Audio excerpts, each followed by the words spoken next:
Log Horizon, Volume 1, Chapter 3, Part 2. They moved to a neighboring zone after linking up with Baka-Tsuki. "Let's hurry, I miss our hotel." Naotsugu was in a cheerful mood as he chatted with his teammates. This region was known as the Konda Channel, a ruin based on the Marunouchi metro in the real world. It was the nest of demi-humans like goblins and beastmen now. The enemies in this region were only about level 30, no longer a threat to Shiroi and the others. With such a level gap, the monsters would hesitate to attack them.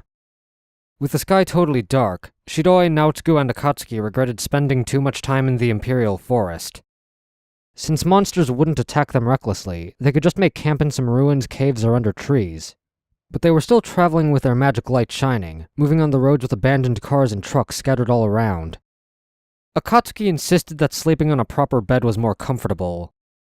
They had furs and fangs looted from monsters in their bag they needed to trade for cash anyway, so they needed to go back to the city. Naotsugu, who was in the lead, would turn back every now and then to confirm his party mates' statuses. "Both of them show no signs of fatigue. Our level 90 bodies have considerable stamina after all." Naotsugu sighed in relief secretly after looking at their steadfast footsteps. Unlike the two of them, Naotsugu was a typical warrior. Warriors had outstanding strength, stamina, and agility. Even Naotsugu was surprised he could fight for hours wearing 40 to 50 kilogram armor. Even if he exhausted his energy, he just needed to rest for a few minutes to slowly recover his strength. He was confident in lifting 300 kilograms in terms of his explosive power, and his stamina seemed boundless. But it was different for the others. Shiroi was a pure intellect class, and Akatsuki was incredibly fast, but she was a lightly armored fighter. They might have claimed there is no problem with stamina, we are level 92, but Naotsugu felt he needed to accommodate them both for this part. But there was no need to worry for tonight. With the bright moonlight and magic illumination, the relatively smooth asphalt road with some debris and a few potholes was easy to traverse. "The goblins aren't attacking us." "Of course they aren't, we are level 90. "I like the goblin with the skull on its head. Their arrogant demeanor is cute and weird." Akatsuki is talking nonsense with a straight face. Akatsuki should be referring to goblin shamans. They led their kinsmen minions with their ice and fire spells. They might look funny when they arrogantly gave commands, but they were definitely not cute. "You like those types of monsters, Shrimp?" Naotsugu asked again to be certain. Akatsuki replied curtly. "They're cute and die so easily." They needed to be killed since they were enemies, but Naotsugu couldn't understand what was so cute about them. "Most magic-type monsters look arrogant, but their armor is as thin as paper, and their HP is extremely low. It would be fine if they stayed in the back, but goblin shamans will walk nonchalantly to the front lines and are easy to take down.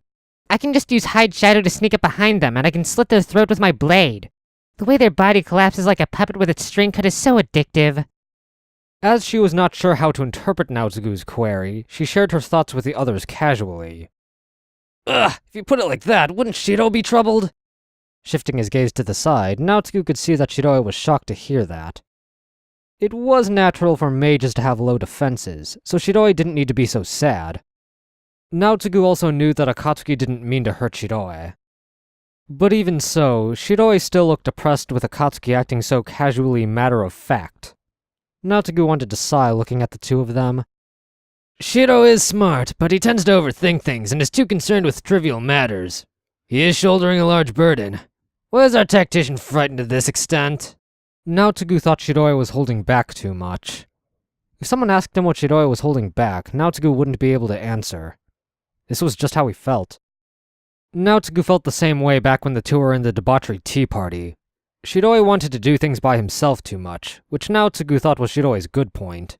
But the duty of the Guardian was to protect his allies. It left a bitter taste in his mouth if teammates didn't rely on him, as if his duty had been stripped from him. Naotsugu thought Shiroi should at least rely on him for things he was good at. "Hold on, our mage is reliable during critical junctures, right?" "Huh? That's fine. I will protect him as his ninja." She didn't notice his expression as she kicked Shiroi again while he was down. Naotsugu thought that they were interacting like children. But Naotsugu was thinking the same about Shiroi too. On the whole, it was a quiet night as they chatted on their way back. They could see the elongated shadows of the goblins sneaking around in the moonlight, but when Naotsugu looked at them, they would scatter. This is a zone adjacent to Akiba, with only low-level monsters lurking around. If there were high-level monsters, the beginners would be wiped out, Shiroi said. It had been more than 10 days since they were trapped in this world, and no new players had shown up since. What was his body doing in the real world? Did all the players disappear, or were they all in a coma? Naotsugu and the others had no way to tell. It may be hard to imagine, but our real selves may still be living their lives as normal. That means we have no way of going back.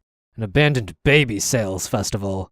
If it's something like a light novel where the world forgets we ever existed at all, that'd be depressing too. Contrary to the way he acted, Naotsugu was thinking about this as a fan of fantasy novels, but at this point in time, they couldn't tell.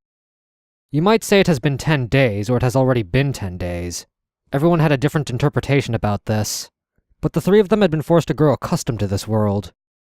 This was the addition of alternate world physics on top of Elder Tale's setting. In this world twisted by these two factors, there were still some rules and accompanying logic. Even if all the food was tasteless, even if the strange effects existed, they still followed a set of laws. They often felt frustrated by these effects that defied common sense, but they had to try and understand this logic and live in this world. They had to live in the world they were in, be it the game world or the real world. Since we can't find a way back, this is the only world for us now. We can't do anything about it being the game or the real world. It's not too bad after you get used to swinging swords and adventuring.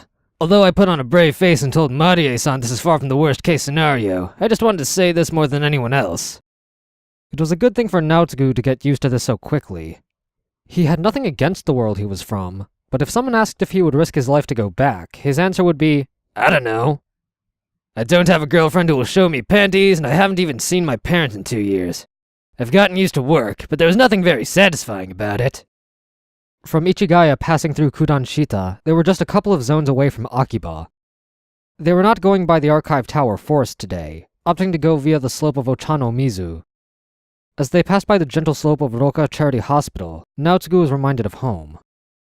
In the Japanese garden on the right side of the road stood a large tree with plenty of branches, wearing its leaves like a jacket.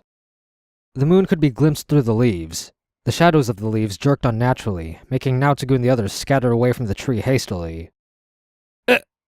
Naotsugu dashed at full speed into the darkness and bashed the bushes with his shield.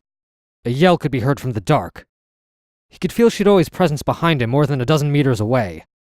Even as Naotsugu focused on his forehead, he did not let down his guard and scanned his surroundings. There are 1, 2, 3, 4! Even though this was within expectations, he could still feel his throat drying up when he faced it. This tension was totally different from fighting monsters. Suddenly, he heard the sounds of chains being dragged on the ground. Too late! Naotsugu did not check his back as he attempted to jump, but snake-like chains had entangled his ankles. These were not real chains with a physical form, but a magical binding spell that seemed almost real when it bound their foes. Naotsugu lost his balance in the air, his movements sealed by magic. At this moment, a silent and colorless magic wave came from behind. Dispel magic. It should be Shiroi who was casting it. The snake-like chain binding Naotsugu's ankles was disintegrated by Shiroi's dispel. You're always so quick with the support. Well, what do we do, tactician? The excitement of battle rose in his heart. Shiroi was right behind him, giving his full support. Naotsugu's confidence lifted his spirits. Naotsugu, straight line formation. Our enemies are PKers. I have a visual contact on 4. I'll determine their location. There! Shiroi shouted on the road, covered by the shadows of the trees in the middle of the night. A greenish-white bolt shot out of his staff. Mind Bolt was the basic attack spell of enchanters. It would strike at a single opponent, causing some damage. It had less attack power compared to summoners and sorcerers of the same level, but as the basic attack of the enchanters, Shiroi had many chances to use it. Shiroi complained about his low attack power often, but Naotsugu thought that this was no big deal. Instead of powerful spells that often missed, simple spells at the right time were much better. Enemy sighted! Shiroi's spell was performing as he expected. The light of the spell only shone for a fraction of a second, but it was enough to see the PKers hidden in the darkness. Naotsugu retreated as per Shiroi's instructions about halfway between the darkness and Shiroi. He was right on the line dividing the two-way road. After confirming the enemy's position, Naotsugu could attack them. But instead, he intentionally retreated to his position in the formation. In a line formation, the distance between the front and back was crucial. If they were too far apart, the rear would be open to attacks. They have guts turning to PKing. They miss their mommies so much they turn into animals? Thinking they can celebrate victory by ambushing us? Don't make me laugh! Naotoku turned the passion in his heart into words. The enemies were not monsters. Naotoku despised this act of players the most. PK means player kill or player killer. Instead of fighting monsters, a player hunted other players. Akiba was designated as a non-combat zone, which meant other zones might not have such a designation, and battles were allowed. In Elder Tales, players battling other players was an officially recognized way of playing. But due to factors in Elder Tales such as the low success rate, high risk, and cultural aversion of the Japanese players were very law-abiding and hated violence among players. PKing was not popular there. The minimap in Elder Tales showed all players, monsters, and NPCs around them. The chance for PKing to work was very low. High-level players would have an innate evasion rate without the need for players to input any command, lowering the probability of PKing working even further. Simply put, sneak attacks were not effective. PKing was not banned in Elder Tales, but harassment, which meant harassing players and causing undue stress, was. Although PK itself was not harassment, targeting specific players or abusing them with words were actions that might be judged as harassment. The official might then deal out a warning or the ban hammer. But harassment was very much dependent on personal opinion and prejudice. Even a proper PK might be viewed as harassment if the victim was a lady, resulting in the perpetrator being locked out of his account. That's why PKing was a high-risk action. But things were different in this alternate world. They couldn't view the minimap on their screen anymore, and even high-level players could be ambushed if they were not conscious of the incoming attack. Unless the player was a real-life martial artist, no one could keep their guard up all the time. Harassment reports could only be done after the officials reviewed the records. When Elder Tales was still a game, order was maintained through the Game Master's Hand of God, but such convenient saviors didn't exist in this world anymore. The chance of a sneak attack working increased, the risk of being reported was gone, and PKing gave lots of benefits. After defeating the other players, they could be stripped of all of their gold and some items. Although some items could not be dropped, half the saleable items in your bag would be lost, spread around your corpse. There were more cons than pros back then, but that had been reversed. This was the reason why PKing was becoming a regular occurrence in Elder Tales. To read along with Log Horizon, or to read any other fine light novels, go to Baka-Tsuki.org, Baka-Tsuki.org. If you want to voice a character for audio light novel Log Horizon, contact me at youtubecontact22@yahoo.com. If you want to pay for your services, I can pay some money, just not a lot, and I am willing to negotiate a price. You can also volunteer if you wish. Again, just contact me at the specified email address.